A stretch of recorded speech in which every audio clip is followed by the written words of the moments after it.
as a collector of your work, I made it a point that when I got back into the gallery because I wanted to feature you again because of our long history. Now, the work that is part of this show came from a reasoning within you based on our country being closed down during 2020. Correct. For the pandemic. Can you tell us how the show, which is called Flashbacks, came about?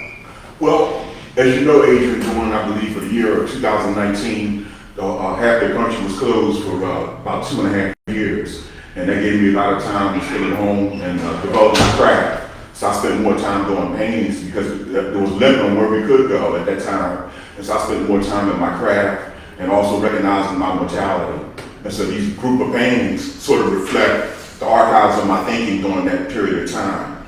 And I was thinking about, hey, Ron, I'm 65 now. I don't know how many years I have left. Not that I'm afraid of death, but this is something to think about when you get past 60 years old. And then you start having health problems and challenges. And you see people in your family that was there with you during that stretch of time is no longer there.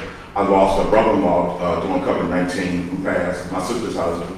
And we went to the funeral, I couldn't even go see the body, stand at the door. And all these things kind of cause you to ruminate on how fragile life really is. And these paintings are a body that I wanted to do. And in fact, I have more, but this is only a sample, but I have more paintings that I did during that time. Let me ask you this question.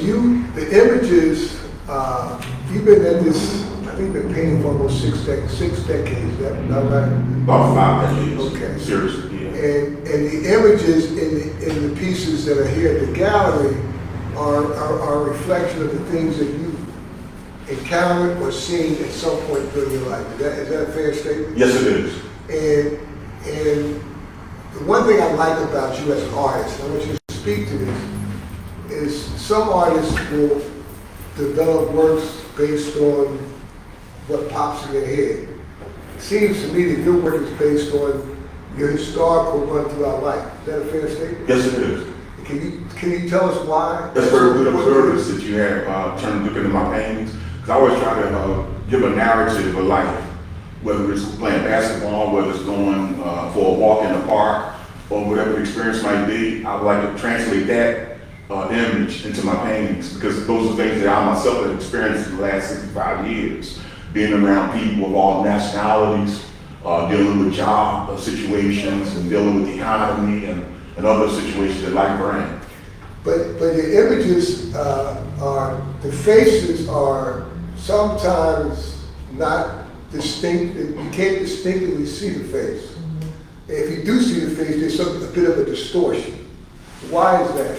Why is that? Because I want to let people know how humanity really is in the times in which we live. A lot of people want to show a veneer on how they are, but they're really not that person. That's why we have a high divorce rate in our country. Because people today don't really show their true selves until you get married to them. That's why we have a lot of high divorce rates. And so when I portray people with their backs turned, when in essence people really are, with their backs turned to you, you look straight in the eyes.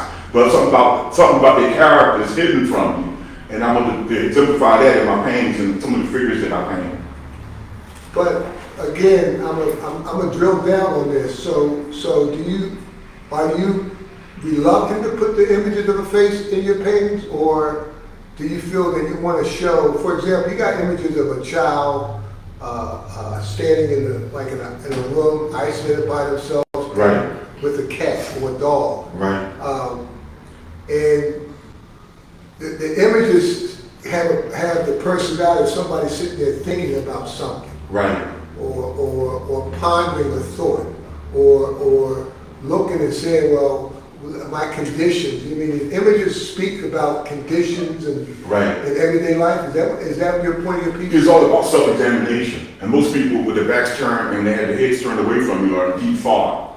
When they're in the room alone with just their atmosphere, a lot of times they're thinking about what about tomorrow, what about yesterday. And so when you see images like people turned away, it's usually an image of them reflecting or having a self-inner reflection on how they are or their situation or their condition. This is why I do that. And the other thing I noticed about your images are that there's always at them and say there's a sense of despair, a sense of maybe darkness, that all your images have some light to them. And it seems like there's the light is saying, the light in the images are giving people like whatever they may be going through, some sense of hope. Yes, exactly. Me being a minister of God, this is what I want to portray in the paintings without being too preachy. So a lot of my images, in fact, may be despondent situations in that painting, but there's always a glimmer of hope. Whether it's a raising of the sun, whether the color is bright, but like you said, there's always hope, no matter what the situations are. Now, the medium that you use is oils. Correct. And you've been using oils most of your life. Is that a fair statement? Not most of my life. A good portion of my life. I say a good portion of life because I've never seen any of your work done in any other way other than by oil. Well, since I graduated out of college, I started using oils. That was in 1979. So tell us, you graduated. Tell us a bit about your personal background. I know you're from Philadelphia. Yeah. You went to Overbrook High School, even though you was in North Philly. Right. For some reason, you chose to go to Overbrook, and you went there for a reason. Yes. And then you went on from there to college. So talk about that a little bit. Well, what happened was I was living in North Philly at the time at 15th and Diamond. And what happened was all my teachers that I had knew I had artistic ability. So they asked my mother, could they send me to a program that would further foster my skills in a better way other than keep me in neighborhood schools. So my mother, she agreed. So that's why I took 3 buses to school to Overbrook High School, because they had a fine art magnet program. And by me going there for 3 years, I had one of the best teachers in the world, Leslie Amazon. He's still living, God bless him. And as a result, I got a scholarship, a 4-year scholarship. My mother could afford to send me to college. So I had a 4-year scholarship to Fulton College of Art. Having been to Fulton College of Art in 1980, I was a freshman. We did freshman courses and things, and I majored in illustration at that time for 3 years. In illustration, they teach you how to use your tools, your equipment, how to develop narratives. And so when I graduated, I said, well, I'm not doing too much illustration. I did a little illustration when I graduated, but I started resorting more to oil paintings. Because I had an oil painting course my senior year. It's an elective. And I fell in love with the medium. So I read books on it and followed up on it and went to museums and studied the masters. And ever since that time, I just fell in love with oil paintings. All I do is all the mediums. Now, the images in your works, are you specifically demonstrating any ethnic? The word I always ethnicity, be correct. Well, because the reason why I'm saying that because I've had, since the work's been hanging in the gallery, there's been folks of color who've been in here and folks not of color who have said, well, is this an artist like a black artist, and because his work seems to speak only to black people. Would you agree with that or disagree with that? Disagree. So the reason why I'm saying that is because we have a person here in the audience named Sherry Howard. She, in your press release, she pointed out something that I thought was very interesting. There was an article written about you sometime in the Philadelphia Inquirer back in the day, and I'm going to read it. It was an article that said something. It was a reviewer that stated in another review, the same writer noted that one perceives his paintings as vignettes of city life that aren't exclusive to black people. I agree. You remember that person that interviewed you? Yeah, the guy who wrote that article was Edward Suzansky, who passed about me 10 years ago. I remember that article. I had a lot of copies of it at home. And when I read it in the Inquirer, I was really flattered that he did the review. Because I had many shows. In fact, he reviewed me about 3 times during his career. And I was really impressed with that particular critique, because he's right on point. But my work is definitely universal. It's not just based on my own ethnic nature. But I try to appeal to people in general. That's why I use the human figure as the majority of my works. Because I was told a couple of times that my work wouldn't sell if you use the human figure and just do still life, just do buildings, just do rooms. But I always felt convicted not to go that way for the money. I have to paint what I'm convicted by. Most people look at my work with a myopic view. What do you mean by that? Very narrow-minded. That's why when you see 1 or 2 Afro-Americans in the images, they know it's a black artist, and it's got automatically it's negative. Because the time we're living in now, people see colored people, like you had an incident a couple of weeks ago where a young boy got killed going to the wrong house. And people look at the work and think, oh, black, I mean negative. And so people get a certain myopic view. And that's one negative thing they shouldn't do. People should be looked at as people, not by their color. Okay, so you've been true to your craft all these years, because as long as I've known you, you have not deviated. Thank you. And that's your strength, because some artists will take the position, well, you know, I want my stuff to sell, I want to be known in the mainstream. And do you feel that you're known in the mainstream? Not as much as I would like to be, and not as much as I think I deserve. But I think there's two reasons why I'm not. Number one, it's not God's will. Number two, I haven't been proactive enough in my youth. And number three, I really do the art because I love it and it's very therapeutic to me. I never really looked at art as being like to get a reputation or develop riches. This is something that's innate in me that has to come out of me. So I would do it either way. So I was proactive with my work. I was told many times, take your work in Nebraska, take it to California, and I didn't want to deal with all that. The bureaucracy and trying to get known or get popular, get famous, like N.A. Wiley or, you know, Barkley Hendricks. That wasn't my thing. So you've been told in the past to take your work beyond Philadelphia? Yes. But your work has gone beyond. It has. I mean, there are people who want your work to live all across this country, from what I understand. That's true. But do you feel that you have served yourself as an artist? And the reason why I'm asking that question is because I feel that there are artists in Philly who are some of the greatest artists in the country or in the world, but the recognition factor has always been troublesome for me. Right.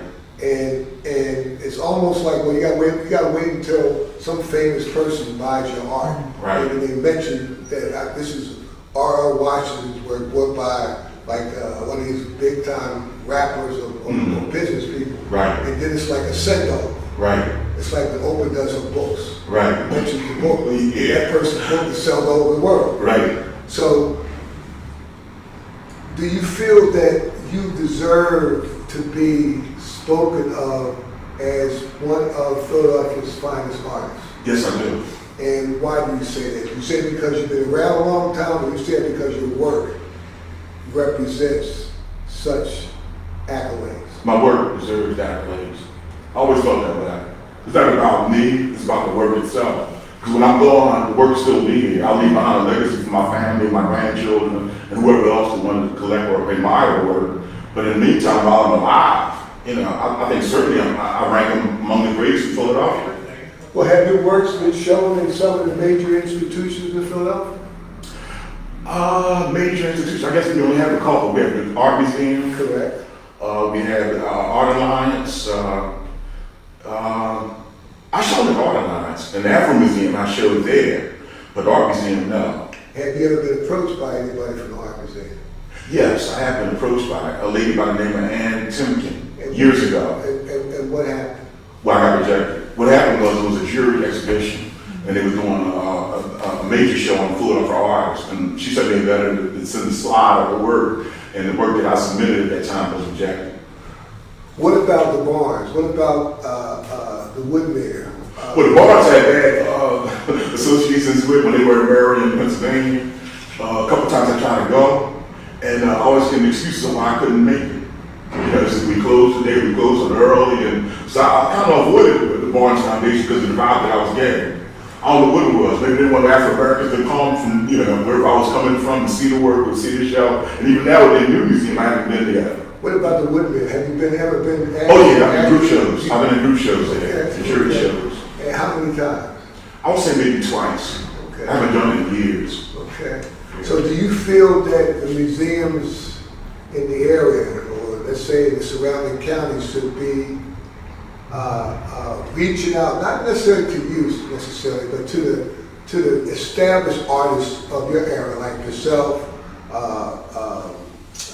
Come on, give me some names. James Atkins, James Bradley, Richard Watson, Barbara Bullard, all those folks. Right. I mean, some of those folks might get an inkling at some of these institutions, right?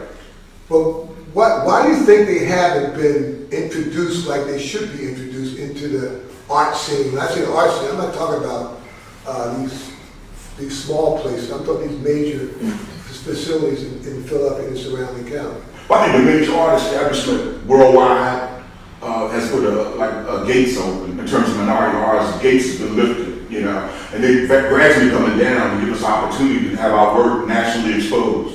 And there's only a few of us that they have on the map, and once they have that few, everybody else is exempted. For example, right now the hottest young artist probably is Andy Wiley and a young lady who did the portrait of Michelle Obama. I believe I got her name now. Amy Sherrill. Amy Sherrill. People like those, they give a handful every 10 years, but it's not like giving the rest of us an opportunity to get our work in national exposure like, because in order to be validated, I think that's something that has to be done if you want to be recognized and noticed worldwide.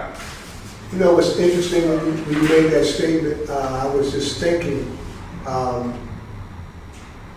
you know, of a conversation that I once had with an established art appraiser who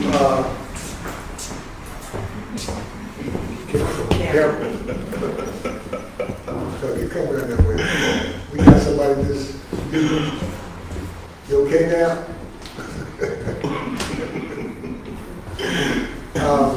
That made the comment once to me that artists, the comment came about because I was wondering why certain artists were not in certain institutions. And somebody commented to me, well, if the person was dead, then they get better flavor, meaning that people might consider bringing them into the institution, which makes no sense to me. No, me Makes no sense to me. So that's what I was told. But I pushed back and I said, well, it seems to me that if you have an inside person, you know somebody, then you can get that person working the gallery space or in your institution. You think that's true? Yes. Have you ever seen that in real life? Not necessarily. I haven't seen it, but I believe it be happening somewhere. The problem is a lot of these major institutions or these mainline museums, they have a network or a clique, I would say, of certain artists that they want to exemplify. In other words, whatever the style is at the time. If you have abstractists in fashion, they'll get a young black abstract, maybe one or two tokens. You know, but in terms of a body of Christ, a body of artists around the world, I don't think they get a fair shake. But in terms of the work going up in value when they did, I think that's okay. But I think we should get it while we're living too. I don't think we have to wait till we die for our work to be appreciated. Because it's not about us, it's about the work. So why should the value change while we did and we still alive?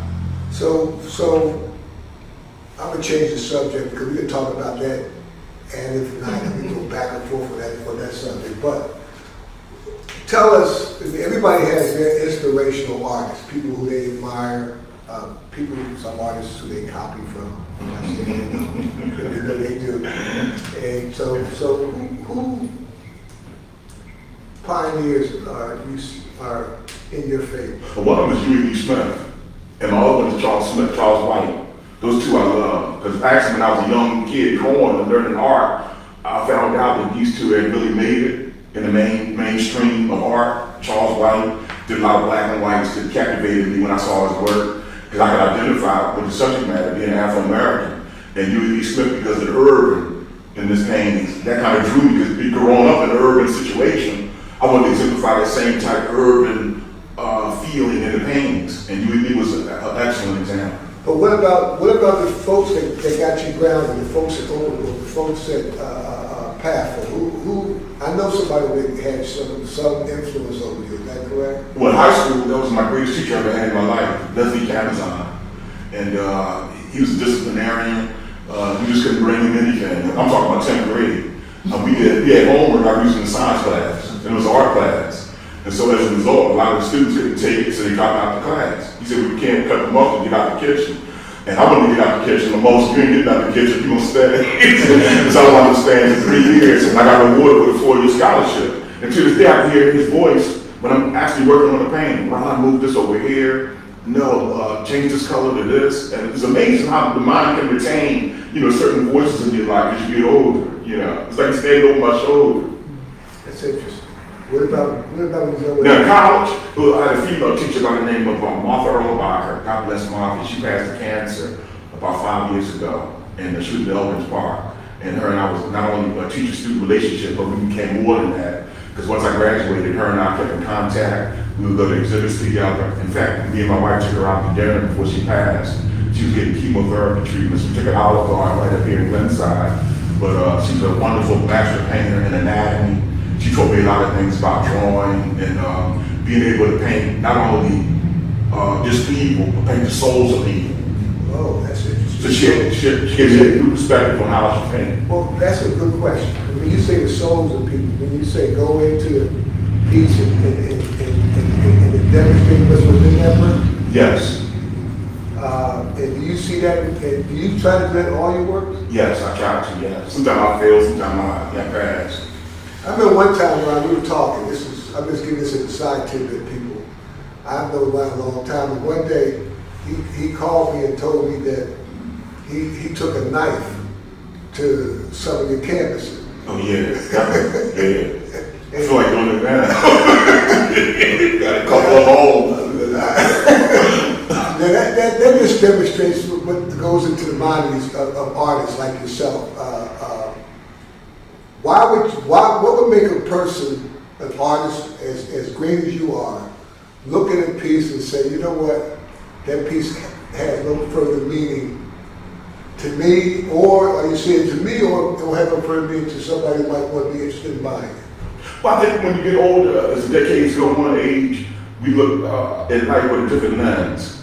And like I said, I have a lot of work I've done since high school. And when I pull it out and look at it, I said, this is thorough. How did I do the A for this? Because as you get older, you learn more about life, you learn more about your skill. And when you're looking at it from a different point of view, if you will. And so a lot of the older works that I look at now are putrid to me because I'm like, I could have did better. But at that time, it was the best that I could do. But as you live and progress and get skillful in your craft, you look at life and your work with a different viewpoint. Well, That's why I want to destroy it. I will comment that I've seen your work, how it has evolved over the years, and that statement is true. Right. It's like you're always striving for perfection.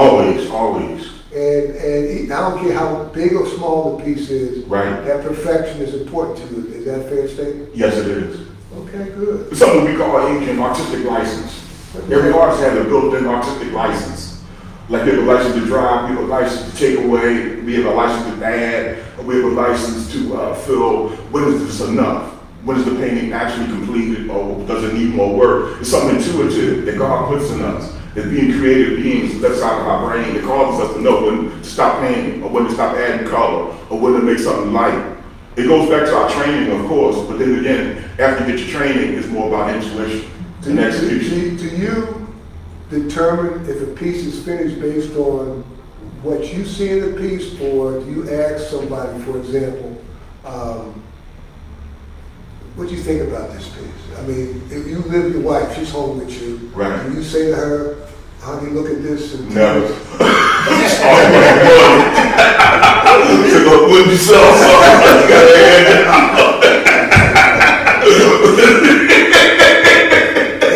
Well, actually, I have a few artist friends age that I talk to every now and then, and we converse on the phone. And right now, with the iPads and everything, we send word, but we actually don't really. We do critique of work, but not as it would as somebody in the studio looking at the actual piece to get a true vision of what the image would look like.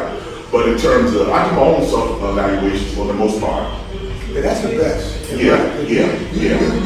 The artist knows when the piece is finished. Right. And I've seen work where you can tell something more was done that shouldn't have been done to the piece. Yeah. And that comes from experience, I would say. Yes. That just gave for almost 50 years. Right. And your experience dictates what this piece is done. Be within a collector's collection. I think that's a good question. I think the actual buyer should buy my work because if they want to enhance their collection, they need to add a R.L. Washington painting to it because most of my works are individual and it doesn't imitate any other artist. And I have a style of my own. I have a message in my work, and I have a glimmer of hope and life in my work. And I think these things never die, they never grow old. So while you're able to buy works, I think you should include around Washington as well. Well, one other thing we should also note that you don't do any reproductions of your work. Correct. There's no prints. No. There's no prints of RL's work. Am I No, right? I've done prints one time in my life. And you did I sold them all out. and what happened after that? I didn't do no more. It wasn't no money, $25 a pop. You spend a lot of money making a print, but you don't get a lot back. You know, there's some sizes and other technicalities. Well, we got some people here, so I'm gonna stop asking questions. Maybe there's somebody in the audience may have a question. Okay, all right. I'm sure Carlton has one. Yeah, it's interesting that the earlier part of your remarks, I shared your view, and we would talk about the work and how I love the color intonations and perspective and so forth. And I never once mentioned race, although obviously race is significant for me because I'm African American, but it is universal. Yeah. It's great art, you know. So it has that dimension beyond the ethnic figures. Yeah. At least that's my opinion. It's a good opinion. Yeah. Let me give you a little story. I think around 1980, I think it was the year after I graduated, and I started painting just strictly all Caucasians. Because everybody told me those ones just got the money, so you paint them. So I went through a period of time, but that's all I painted. I didn't paint the Afro-Americans. But then I felt like I was prostituting my skill. My senses, the light bulb came on. I said, wait a minute, this is not you. And so the paintings with me less effective because it wasn't really coming from the heart. But once I found out, hey, I'm this, and this is my people, these are who I know, I'm gonna paint these people and the others. And that's what I've been doing ever since. That reminds me of a famous statement that came from Charlie Parker Mm-hmm. in a different context that was asking him about his music. And he said that if you haven't lived it, it won't come out of your heart. Right, exactly. But the deeper meaning of that is it has to come from the It heart. got to. That's It has what to. it's saying. It's not about the dollars. It got to come from in here. It got to. Question. Yes. Did you say that you're a minister? Yes. Okay, so I'm wondering, does you being in the ministry influence the way you approach art, or even vice versa? Does your life as an artist influence the way you minister to people? Tell you the truth, it's a dividing line with me. To me, the ministry area of my life is more of a spiritual aspect, whereas my art is more of a natural. Okay. So most of my images in art reflect more of natural life, whereas my ministry is all about spiritual, like the hereafter, like what's going to happen when you leave, or when you stand in the judgment, those type of things. I combine that in a way with subtle, without being preachy in some of the paintings. But you do have paintings On church scenes. on church scenes. In Oh fact, yeah, he sold them all. I got a couple left. In fact, you got an image that you've been sending to me about a grouping of people as they walk into a church. Yes. So they're not, I just want people to understand that the church scenes are not as churchy as you would think they would Right. be. They're more inspirational when things are happening that may involve the Holy Spirit. Yes, And- indeed. You hit it right on the head. Correct. In fact, the last piece you referred to, I just finished that piece about a month ago. It's called Easter Sunday. And I had a lot of people, parishioners, standing outside the church doors, ready to enter into the sanctuary. And then women with the fancy hats and all of these things, although they are iconic, they're starting to fade away in the 21st century church. Well, nowadays people coming as they are. With the time I painted these images was more nostalgia, or how things used to be when I was small. How you would dress up the children, put the gloves on, put the violence and everything. So that painting is a reflection of a memory I had, Adrian, going to church years ago when I was a child.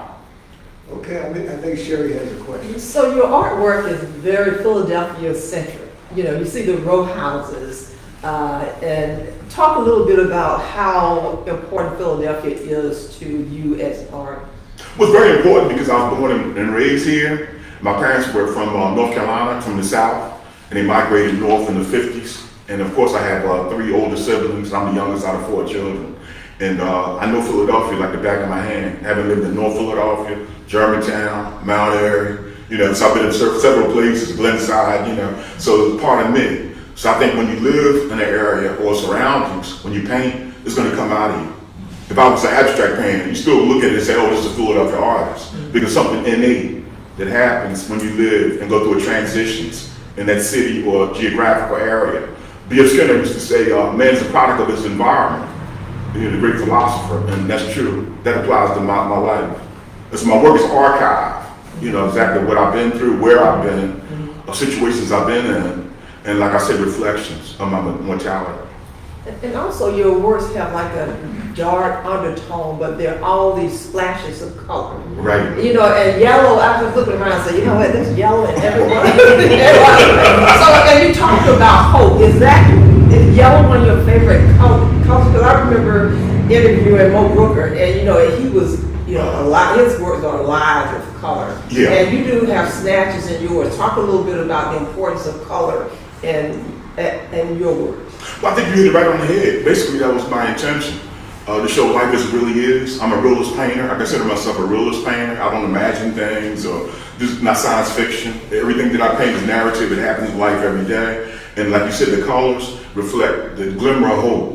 That no matter how dark or despair life might be, no matter how many challenges you might go through as an individual, it's always a glimmer of hope. If nothing but a counselor, if nothing but somebody speaking to you like saying, have a good day. And so that exemplifies the light, the yellows and the cadmium red lights and the whites. And the darkness is symbolic of life itself. Or sometimes, we do go through dark times in life. And so I want to show the contrast or the dichotomy between light and dark, but do it in a way that's cohesive. Mm-hmm. And this is what I try to exemplify.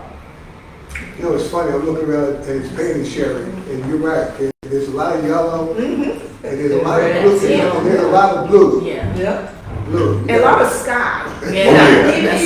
Even inside, this one's inside, this child woman inside, but you can see the clouds. And over here, you see the blue, you see the sky. It seems to be very important. That goes back to my ministry area, like son of our God, how you created the heavens and the earth. So I always try to have the sky in there as a symbolic of there's a greater power. Interesting. And No matter where you are. Lights pouring in. And lights pouring in. It's symbolic that there's hope. There's a greater being out there. And I always try to reflect that in the word. What would you tell your 16-year-old self? What would I tell them? Mm-hmm. That's a good question. I haven't really thought about it going back that far. In this day and time, we're not, and the other piece to that was, what would you tell a 16-year-old now in terms of your art form and your art, Well, the world is a lot different now. When I was 16 and the current 16 now is a bit now, the whole world has changed right before our eyes. At the time I was 16, you know how things changed back then over years. But I would tell myself to be more serious about my craft, because at 16, you're still trying to feel your way. Mm-hmm. And I was a very sociable person back then. I was involved with a guy who got killed by his father. I was doing some things I shouldn't have did. I didn't go to jail or anything. I wasn't that bad. Although it was gang wars one time, but I was more like a womanizer. I used to party a lot and all that, at 16 and going to I was around older people. So although I was still doing my art in school, I was playing basketball, I was playing drums for a rock and roll band, I was on talent shows, singing and dancing and playing the drums, plus doing art. So I was doing a whole lot of different things. But I would tell my 16 probably just to focus on one thing and be the best at that. But for the people today, the 16, I tell them to stay focused on your education, because you definitely don't need education to survive in the next coming years. And I would tell them to stay focused as well. Like find something you like in life, and pursue it, and give it all you have. Don't procrastinate, because time is moving too fast. And once time is gone away from you, you can't recapture it. Let me ask you this question. It's a spin-off to her question. Mm-hmm. Do you think art can, we got a lot of stuff going on, and let's isolate Philadelphia, period. Mm-hmm. Do you think art is a way of capturing the young people? I'm addressing the young people as a way of getting them to think differently, creatively, so they can realize that this is not a world that we're trapped in. Right. because your work speaks to the conditions. Mhm. I wish there was a way that we can use art to kind of soften the attitudes of people. There are some programs out there, Asian, that's trying to reach that goal, but I think art is one way we can do it, but I don't think art is the only way. We don't want to make it, we're at the point where it's just one thing that can reach our youth from this violent society in which we live, but it is one avenue that we can use. Years ago, I taught a class at the Creative Arts Network building at the Parkway Hotel, and I would go there after work and teach children that came out of homes and families that was dysfunctional. How old were they? How old? They were teenagers, and all of them, the majority of them were females. I'm 14, 15, I think maybe the youngest maybe been 13. And it was a little stressful in the beginning, but after a while I began to reach them another way by being a minister. But it kind of took me away from the art element, although I did teach them some art principles, but basically we were dealing with life. And I think these young people today, they're coming up in a hard society, in a hard world, a lot of dysfunctional families and things, single parent homes and things, and the economy is in prison. But what I'm trying to say is, that's one way we can do it, but we're gonna have to reach the children. First of all, and the atmosphere gotta change, and then the mentality gotta change. And then we can teach them other things, let them know life is more than rap music, and basketball. But life is full of art, dance, a lot of other things you can do and have a good time, a clean time, without getting too caught up in the times in which we live. Did you find in that short-lived experience that you have teaching those young people that there was that they had a creative spirit? Indeed. Because the ones that was most trouble did the best artwork. Really. Because they really couldn't express themselves at home. But when they get around me and I made them feel comfortable, and being a male figure, a lot of girls love that when you have a male teacher. They can really communicate, and be an example of what he's teaching. You can reach him quicker than you can a guy. Okay. And I found that out in my experience. They paid me, a couple of dollars a week to do it. And the program folded, of course. I did it for like maybe a month or two, and the program folded. Lady by the name of Velocity, been alive. She died now, but she was the president of the Creative Arts Network. And they had a board of directors that decided who would be accepted, who wouldn't be accepted. They gave me an art exhibit to the Barclay Hotel. I think I sold a couple of pieces then. Any other questions? Yeah, so given what you just said, what's the message going to be on your tombstone? The message on my tombstone? Oh, I like that. He loved art, he loved God more. Real short and sweet. Because in the pulpit, I'm a totally different person. When the supernatural, the spirit hit me on the pulpit on Sundays or whenever I'm ministering, and I have my robe, so somebody called me the James Brown of preaching. So I lose control. Whereas here, when the painting, I'm more control of where things go. But when I'm in the pulpit, it's different. Have you ever lost control of the painting? When I was younger, I did that more, Asian. Because I had like a dysfunctional family in a way. I came up in, my mother had a boyfriend and everything. I'm going to go into a whole lot of specifics. But he resented me because I looked a lot like my father. And my father left us when I was 3 years old. So he would beat me and hit me, whatever. And so I would get my art sometimes. He would bring paper home because he worked at a paper factory in Patco. And he said, here, boy, draw. And then I would go on the floor and that's supposed to be a punishment. And so I would get the papers in this drawer, but I would like just do anything, just to get my anger and frustration out. But then I realized, hey, this is junk. That was more of a release than it was creativity. But it wasn't until we got out of my mother's life and things changed, then I began to really get serious about what I was doing. And you mentioned the word narrative, and your paintings do tell a story. So do you see yourself as a storyteller? Yes, indeed. That's how I look at myself. So I'm looking at the piece right over your shoulder. What's this? I can make up the story very easily by looking at that. What was the story? How did you get started? Let me hear your story first. I'm just curious. Okay. Yeah, and do you start with the story? Or, did you just happen to see these people on the street, or you imagine them on the street? Where did they come from? They come from part one, my imagination, part two, they actually live. And when this painting was done on the cover 19, it's one of my best paintings this year. As a matter of fact, this painting was accepted at the Pennsylvania Academy of Fine Arts about 3 months ago. And I went down to Center City, Gordon Cherry, along with other great painters. Just how I met John Ford. He saw my work there, and he came here and did a documentary on me. But anyway, this painting was done during that period of time, and I was thinking about it. It's an old age. I'll be 66 this year, and then I said, well, I wanted to do a painting to show that you have youth and you have a lot of baggage on this end, but it's like leaving the painting frame. Then you have the observer, the animals, and the owner. Then you have the middle-aged woman with the cane. Then you have the brother who's bent over to the mother earth. And then you have the atmosphere, like a symbolic of the surroundings, of their experiences, where they live and where they're going. And I put all that together. But I do see the images in my head before I even sit down and do it. So what I used to do when the image popped in my head, I'd do thumbnail sketches of it and say, how am I going to do this? And then I work it out like a nice sketch and then build it up on the canvas. I decide how large I want it, how small I want it, and then I determine how I'm going to do it. So how long does it usually take you to paint? I can do one of these paintings in a month. Exactly. I'm retired now, so I have plenty of time. And so I was going to ask you, because a lot of the people I've written about were school teachers that worked at the post office. Did you have a second job, or did you? Oh yeah, second job. I worked for first I worked at the bank for 8 years, Fidelity Bank. Now it's Wells Fargo. I worked for them for 8 years. Then from there I worked Tasty Cake for 2 years. Then I worked for the federal government for 27 years. Then I retired in 2019. So it's hard being an artist full time. Not for me, it wasn't. So did you consider yourself a full-time artist? So Well, it depends on what you define as a full-time artist. The reason why I say that because I always discipline myself to do something every month, even if I work 60 hours a week. I thought, something about the canvas and the easel and the message that I had, that I have to get it out no matter what. So I never was too tired to do art. Where some of my colleagues, they dropped it. Once they got married and once they got a real job, they said, well, I don't paint no more, I'm a fireman, or I'm a cop, whatever it is. I said, how can you stop? I was an addict, and still an addict.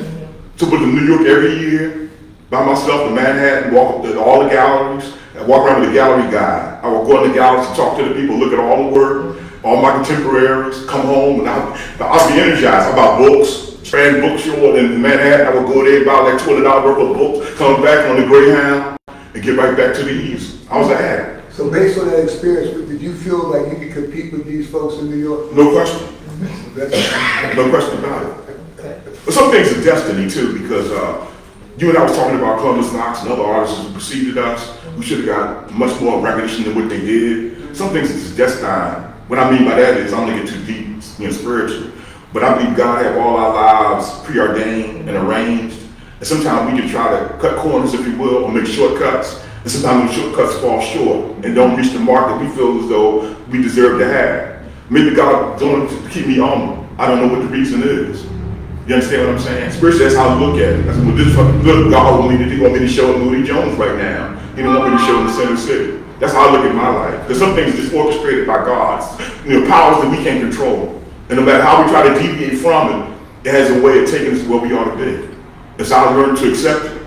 At 65, I learned to accept it, being married for 40 years. Let me ask you this question, Brian. Some artists will talk about their frustration. Frustrations primarily because they're always kicking themselves in why they can't get their art where they think it should be. It don't sound like you have that kind of. I don't. I don't.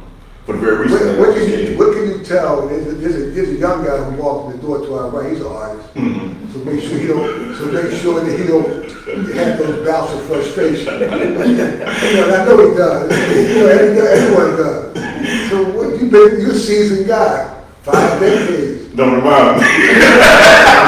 So tell these young artists, because I think you have a message to the artists that's coming behind you. And what would that message be? The message is, if you want to be an artist, you're budding artist, whatever you do in the field of art, or music or entertainment, or any other field, even sports, if you can't do it for free, leave it alone. Because your love had to be so powerful and so strong, and so diminutive that I'll do this if nobody buy nothing. Just something I want to do. It has to be a drive in you, or something to stimulate you to do it no matter what the odds are against you. Oh, so what? I didn't sell anything. I'm still going to buy, a $50 tube of paint, and I only had $60 in my pocket because you're an addict of it. You love it. You're captivated by the gift. And you don't want to bury your gift. Because if you bury your gift, you can't dig in the ground and go get it back. When did you in your span of your present life when did you come to the realization that this is your gift?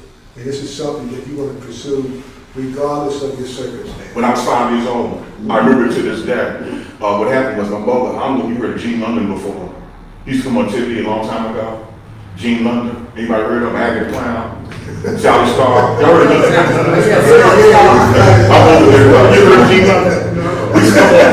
Wow, I really feel old. But anyway, he used to come on every Saturday, and he had a show on for like an hour.